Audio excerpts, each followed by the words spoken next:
All right, now we're going to look at guillotines from side control and mount. We looked at finishing mechanics from side control and mounts. So we're just going to look at the few setups that we can have from side control and mount. And there's only a couple of them because there's not many for mount. So I'm just not splitting into two sections. I'm just doing side control and mount together.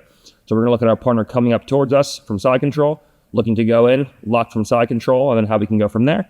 And then if our partner does sit up and expose the guillotine from mount, how we can lock in some rare guillotines that are rare, but you can hit them from mounted position, and then go into finishes off of those. All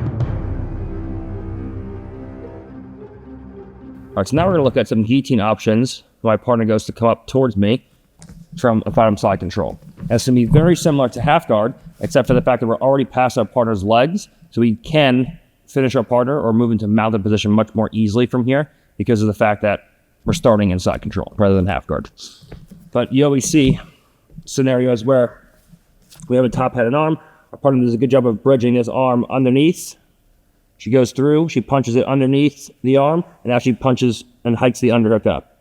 Right from here, as my partner goes to lock up and she goes to move into an underhook scenario and come up towards me, we're just going to take a whizzer in place. Now, what she wants from here is she wants to get her head underneath my chest. If she can scoot her head down and raise the underhook up, she can start building up to her knees.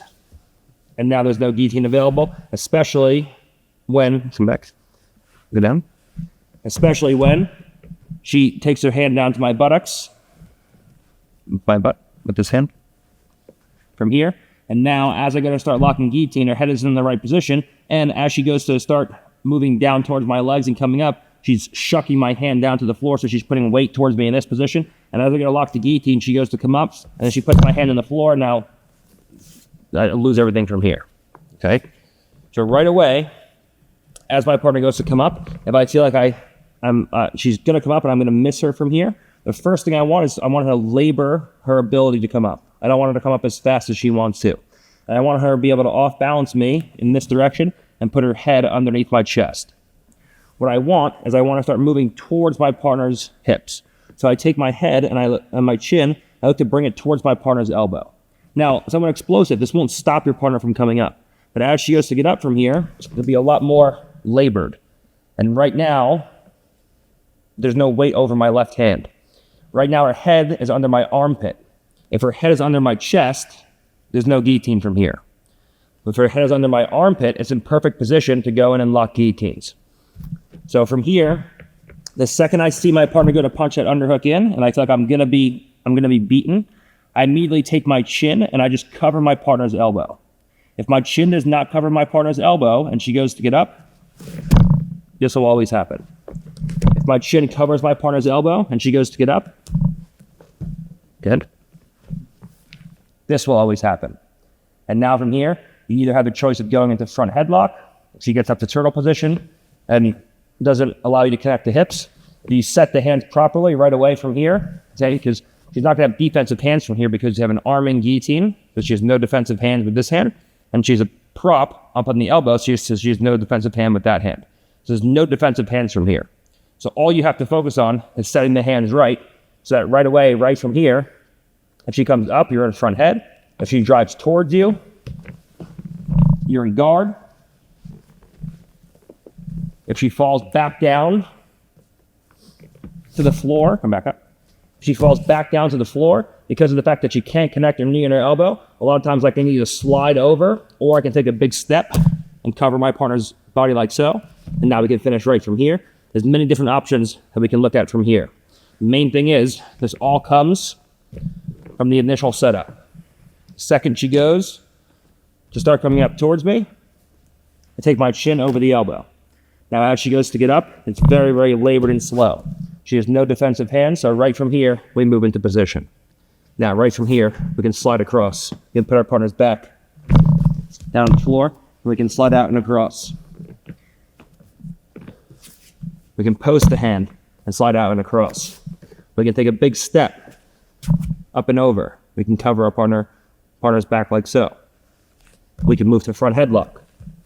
She gets up, sprawl. Now we're in front head and we're ready to work. If she goes to get up, I go and set the hand. She goes to get up and she drives towards me. Now we're in guard. We're ready to go. I can also allow her to think she's coming to top position. And as she goes to get up, she goes to scramble, scramble, scramble. We set into a high rest position. Now we're in guard with a high rest rather than an arm end, and we're ready to go. Okay, so there's many different options that we have from here. The main thing is, very subtle. Probably wouldn't notice it if you were watching in third person. It's very important. If the chin doesn't cover your partner's elbow, the head will be underneath the chest rather than underneath the armpit. If the head's underneath the chest, you're in poor position to lock guillotine, your hand's getting thrown to the floor, and everything falls apart. Next thing you know, your partner's up, and now you're wrestling. But if you cover that elbow, it allows you to slow your partner down from getting up. You wedge them in place long enough to get your hands in position. You can set the hands pretty easy because there's no defensive hands, and then you can choose where you want to go from there. All right, so it's rare that you see guillotines being set up for mount, but it can happen. Because most of the time your partner's head is so close to the floor, and when they bridge, of course, the head has to be on the floor. So the head coming forward and allowing your hand to fit into place, a lot of times it's very telegraphed, and you just don't have a lot of opportunities to put guillotines in place. Most of the time you're going to hit guillotines from here. It will either be one, as your partner has concave shoulders and is looking to go into a kipping position, or two, you can threaten the guillotine as the head comes off the ground slightly, not with the intention of getting the guillotine, but with the intention of defensive hands coming up so that you can isolate arms and going for underhooks from here. Okay, so you have to be able to threaten your partner from a scenario where you have them mounted, just in case. You gotta keep them honest, and if they don't respond and they don't react and they keep their head off the floor for any amount of time, you can finish your partner. So many times, my partner will be in a position where she has two hands on my hips, and she will start a kipping motion where she tries to go overhead, like so. Now from here, she will try to come out to the other side, and she'll go into a side kip where she doesn't kip overhead, but she kips out to the side like so, and the head starts to rise off the floor. As my partner tries to go overhead, first, there's no potential for guillotine.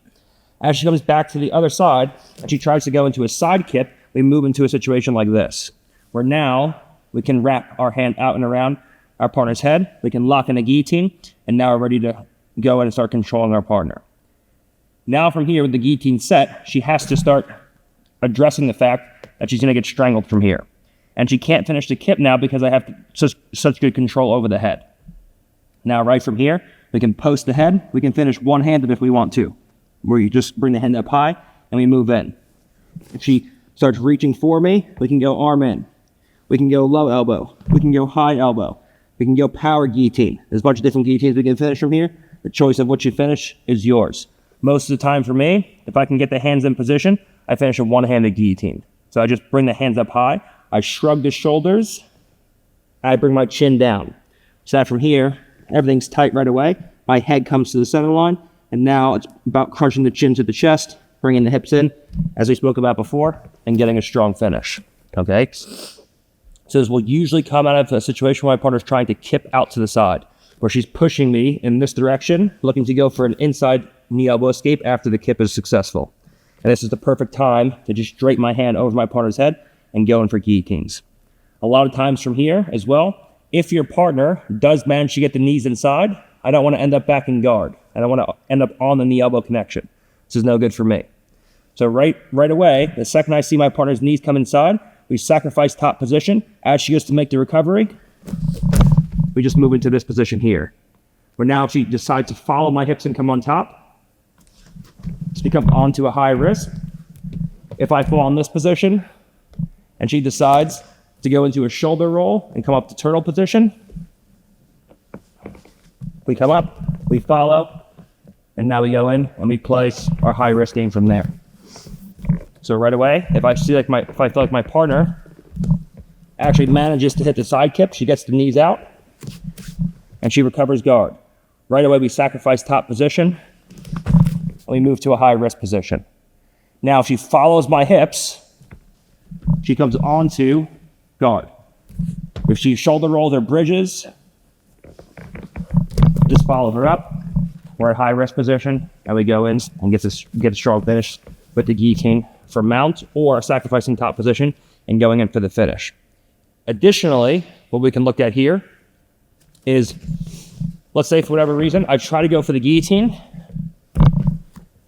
but it's not set. My partner tucks the chin, but she has to address the hand position.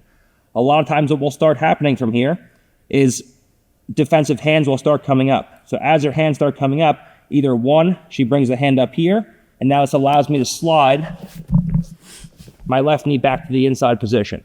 And as the head comes out, we just punch ourselves into underhooks on this side. If she brings a primary defensive hand in, and we just lean out to the side, we punch the underhook in on this side, and we can move, say, the guillotine, or we can move to a cross face and a top head and arm.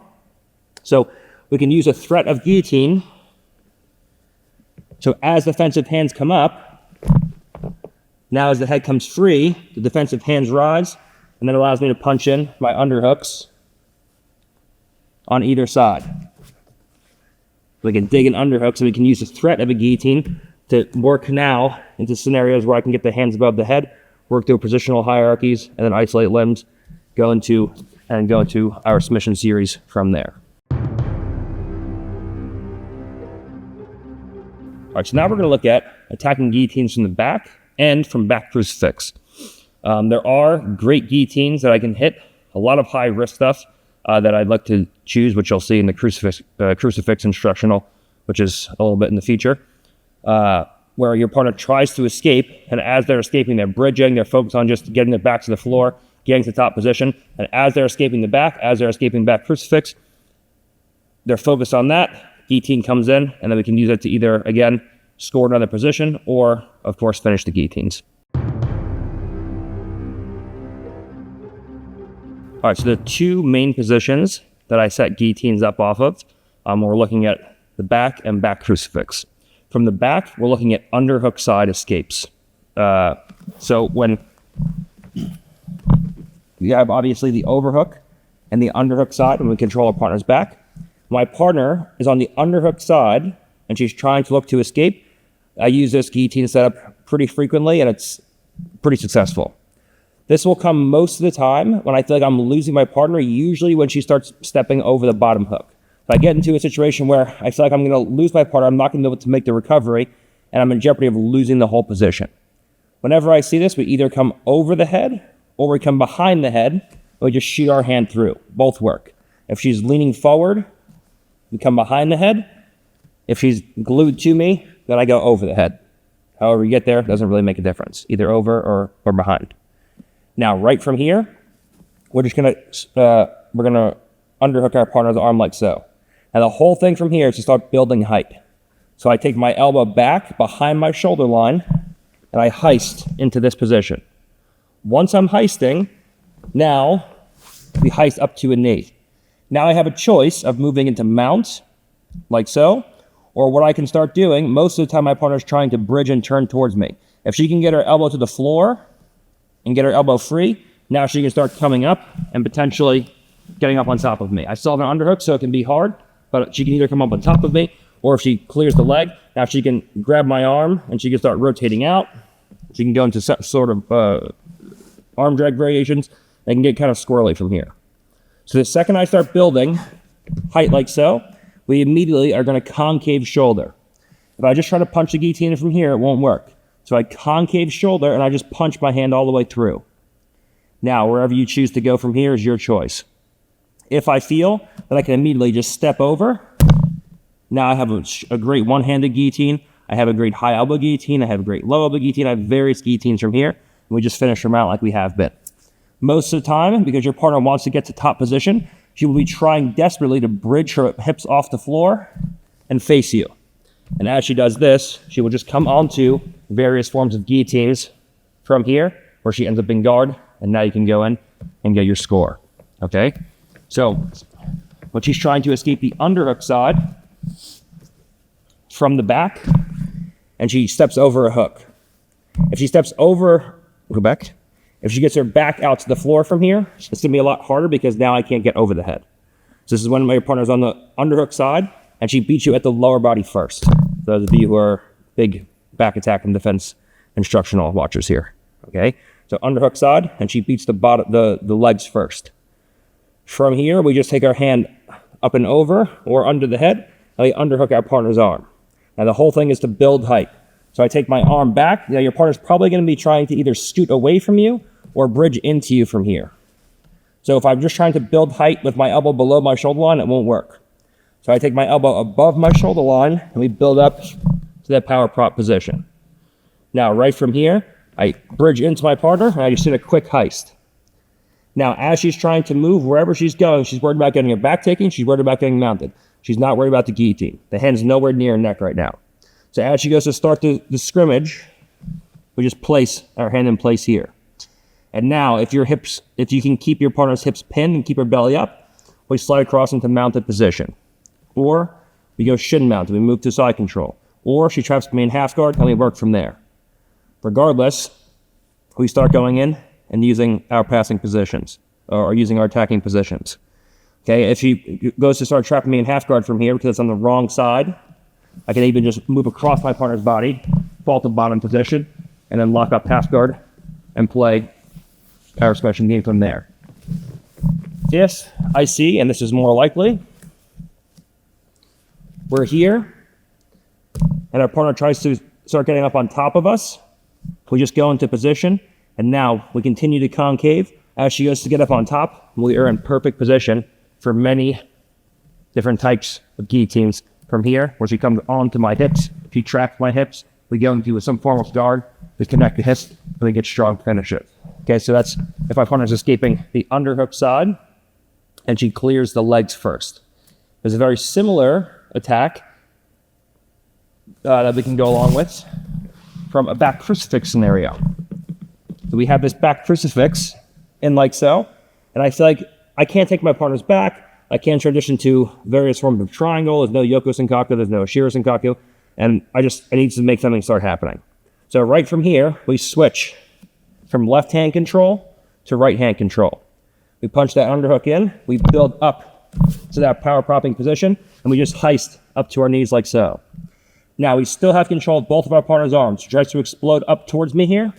It's going to be difficult. She can't really turn towards me. She can't turn away from me because both of her arms are controlled by the crucifix. So I can take my time from here. When I feel the time is right and I feel she's trying to bridge and move, I just take my hand and I just wrap it around my partner's neck like so.